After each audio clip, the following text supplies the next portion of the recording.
Kapal apa ni? Seru saja. Nampak ni telefon aku.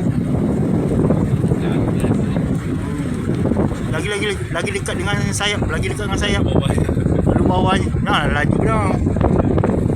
Aku nak, bukan senang nak nampak kapal perang ni. This is Brazil. Oh, dia mesti ada ni ya.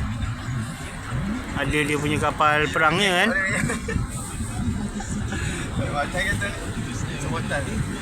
Lupa aku nak cakap dengan Mas Ali tu. Jaga kau. Nanti kau ingat boleh selamat.